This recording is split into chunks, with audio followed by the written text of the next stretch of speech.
শুধুমাত্র আমার এই ব্রাইডটিকে সাজানোর জন্য টানা 2000 কিলোমিটারেরও বেশি রাস্তা অতিক্রম করলাম। যেখানে ট্রেনে যেতেই লাগে 40 ঘন্টা, সেখানে আমি মাত্র 2.5 ঘন্টায় পৌঁছে গেলাম। এবার ভাবছো যে 40 ঘন্টার রাস্তা 2.5 ঘন্টা যাওয়া কি কখনো সম্ভব? হ্যাঁ হ্যাঁ সম্ভব। রাত্রের ঘুমকে একদম তুড়ি মেরে উড়িয়ে দিয়ে রাত 1টার সময় আমি বেরিয়ে পড়েছিলাম এয়ারপোর্টে যাওয়ার জন্য।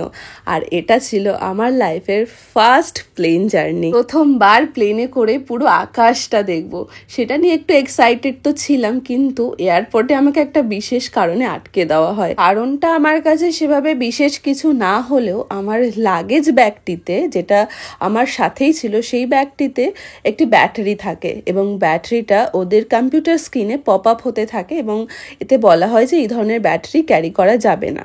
তো আমি ভীষণ স্যাড হয়ে গেছিলাম এটা শোনার পর, বাট ওরা যখন চেক করার পর বুঝলো যে আসলেই এটা নেওয়া যাবে, তারপর তো আমার মনে সেই খুশি। সব কিছুই ভালোই হলেও একটা জিনিস কিন্তু আমার একদমই ভালো লাগেনি, সেটা হচ্ছে আমি প্লেনের উইন্ডো সিটটাই পাইনি। আমি যদিও জানি না এখানে রুলসটা কি উইন্ডো সিট পাওয়ার জন্য, তো যাই হোক একটু তার জন্য খারাপ লাগছিল যে পাওয়া গেলে ভালো হতো, কিন্তু যিনি পেয়েছেন তিনি নাক ডেকে শান্তিতে ঘুমাচ্ছিলেন। তো প্লেন জার্নিটা এভাবে 2.5 ঘন্টা পার করে যাওয়ার পর ফাইনালি আমি পৌঁছালাম ব্যাঙ্গালোর এয়ারপোর্টে। আপনার জন্য এত দূরে আসে, কেমন লাগছে আমাকে দেখে? আমরা ভীষণ খুশি তোমাকে দেখে, মানে চলে এসছে একদম আপনার জন্য। বলছি তোমাকেই লাগবে, কাউকে না। আর কতদিন আগে বুকিং করে তুমি না না না না করছো, আর আমরা করতেই হবে, আমার মেয়েটা করতেই হবে তোমাকে। যেখানে যা কিছু আছে বাদ দিয়ে এখানে আসো। আমি খুব খুশি হয়েছি যে আন্টি শিখিয়ে দিচ্ছে না এগুলো। আরে দাঁড়া, মনের কথাগুলো ভেতর থেকে। হ্যাঁ ভেতর থেকে এক্সাইটেড আমি তোমার কাছে সাজতে। প্রথম কথা, আচ্ছা লোকেশনটা তো বল কোথায়? আচ্ছা তুমি দেখো, আমাকে সাজানোর জন্য ব্যাঙ্গালোরে এসছো, আমি তার জন্য তো আরো খুশি, ঠিক আছে? আর তারপরে এখানে এসে এত ফ্যান ফলোয়ার্স পেয়ে গেছে, এইটা কিন্তু আরেকটাই আলাদা ভাইব দেয়। সেদিকেই আর সবাই বলছে আমি চিনি। হ্যাঁ তাহলে সবাই বলছে ভালো করি, সবাই বলছে ভালো করি। তো আমি এক্সাইটেড, এখনো দিদি সাজিয়ে দিচ্ছে, আমি খুবই এক্সাইটেড। এখন দেখি কি লুকসটা আসে। আমি এতদিন শুধু ব্লগে দেখে এসেছি, এখন আমাদেরও ব্লগ তাড়াতাড়ি আসবে। ওকে গাইস, এই যে মিট মাই ব্রাইড সুমনা, ভীষণ হাসি খুশি স্বভাবের একটি মেয়ে। বিয়ে নিয়ে ওর যতটা না এক্সাইটমেন্ট, সাজগোজ নিয়ে ওর তার ডাবল এক্সাইটমেন্ট। কখন কি সাজবে, কিভাবে কোন লুকটা করবে, সেটা সব সময় আমার কাছে জানতে চেয়েছিল, কিন্তু আমি সবটাই সিক্রেট রেখেছিলাম, বিকজ এটা আমার একটা অন্য ধরনের এক্সপিরিয়েন্স হতে চলেছিল।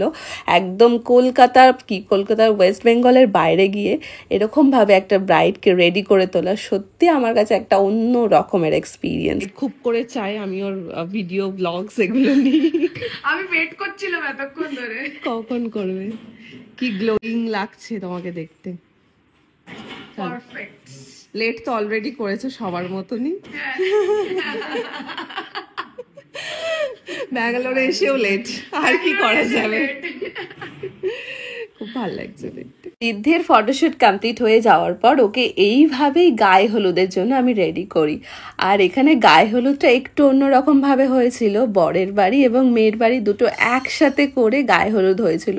আর দুটো ফ্যামিলি যখন একসাথে হয় তখন সেখানে কি হয় আশা করি তারাই জানে যারা এটা সেলিব্রেট করেছে। আর এই সেলিব্রেশন করতে গিয়ে কলকাতা বা ওয়েস্ট বেঙ্গল তো ঠিক আছে হলুদ আসতে দেরি হয়, কিন্তু আমি সত্যিই জানতাম না ব্যাঙ্গালোরেও পাশাপাশি বাড়ি থাকতে হলুদ আসতে দেরি হয়।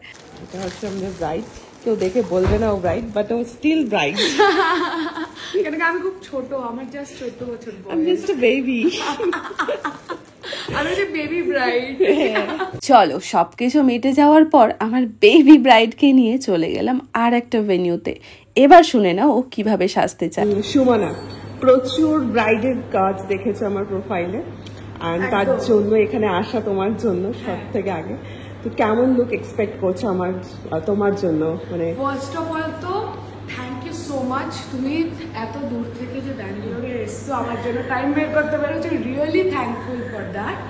অ্যান্ড সেকেন্ডলি আমি একটু অ্যাজ অলওয়েজ আমি তোমাকে প্রথম দিন থেকে বলে আসছি, আমাকে তুমি তোমার মতন, আমি তোমার যতগুলো মেকআপ লুকস দেখেছি, তুমি যাদেরকে মানে মেকআপ করেছো, তুমি খুবই সুন্দর মেকআপ করো, তো তাই জন্য আমি তোমার উপরে ছেড়ে দিচ্ছি। জাস্ট একটা রিকোয়েস্ট, একদম বলো, ডেফিনেটলি সেটা হচ্ছে আমার গালগুলো যেন গ্লিটারি একটু শিমারি গ্লো করতে থাকে। এটা আমি অলরেডি জেনে গেছি, আমি এটা সবসময় বলতে থাকি। অ্যান্ড বাদ বাকি আমি এটা তোমার উপরেই ছেড়ে দিচ্ছি, কেন কি আমার তোমার উপর ফুল ট্রাস্ট আছে, আমি তোমার এটা দেখেছি তো।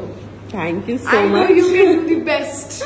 Thank you. চলো একদম বেস্ট লুকে তোমাকে রেডি করি, তাহলে দেখা যাক একটা ম্যাজিক হতে চলেছে। Let's see.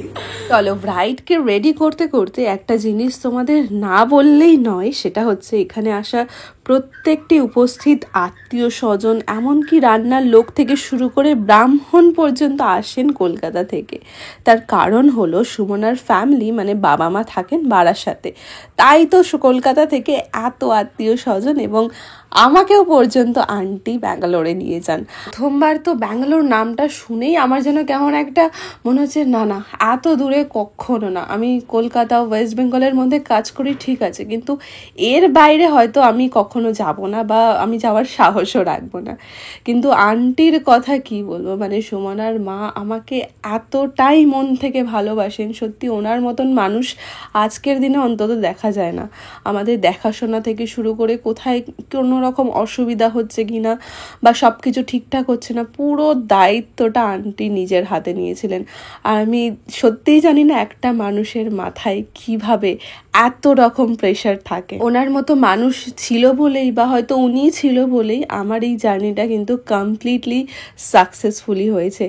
আর এই যে সেই মানুষটি, যার কথা না বললেই নয়, যার কথা না বললে হয়তো অনেক কিছু বাদ চলে যেত, তো এই মানুষটাকে অসংখ্য ধন্যবাদ আন্টি, তুমি সত্যিই ভীষণ ভালো, আর একদম এরকম ভালো মানুষ হয়ে থেকো।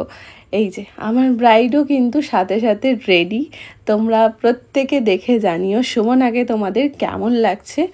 আর আশা করি এতক্ষণে বুঝেই গেছো যে আমি ব্রাইড বা ব্রাইডাল মেকআপ করতে গেলে কোথায় কোথায় যেতে পারি। তাহলে তোমরা যারা ওয়েস্ট বেঙ্গলের বাইরে, মুম্বাই, দিল্লি, যেখানেই থাকো না কেন, একটা কল করো, অবশ্যই কল করে বুকিং করো। সুমনার মতো, সুমনার মায়ের মতন অবশ্যই একটু আদর যত্ন ভালোবাসায় রেখো, ব্যাস। তাহলেই সুমনার মতো আমার হাত ধরে তোমাদের দিনটাও এমন সুন্দর হয়ে উঠবে। আর বুকিং করার জন্য তোমাদের এই নাম্বারটায় কন্ট্যাক্ট করতে হবে, আমি অবশ্যই তোমাদের গাইড করার চেষ্টা করব। আর যদি বলো আমার সাজিয়ে কেমন লাগলো সুমনাকে, আমি বলবো সাজানোর পরে ওকে যেন সত্যি মা লক্ষ্মী বা দুর্গা প্রতিমার থেকে কম কিছু লাগছিল না। ভালো লেগেছে? এটাই শোনা হয়নি তখন থেকে। আমার চুলটাও যেরকম সেট করেছো, আমার ফেসটাও খুব সুন্দরভাবে তুমি সাজিয়ে দিয়েছো, আমি খুব খুশি, হ্যাপি। Thank you. আমার রিসেপশনে দেখা হচ্ছে, একদম। তারা ওকে সবটা রেডি করার পর সময় আসে ওর আশীর্বাদের, কিন্তু কেন জানি না আমার এই পার্টটা খুব একটা ভালো লাগে না। সাজগোজের পর এই যে আশীর্বাদের কারণে মাথায় এত এত ধান ধূপ বা কপালে চন্দন সত্যি যেন কোথাও গিয়ে সাজটাকে খারাপ করে তোলে। তো যাই হোক, আমি আবার সবটা ঠিক করে দিয়েছিলাম যেহেতু আমি ছিলাম।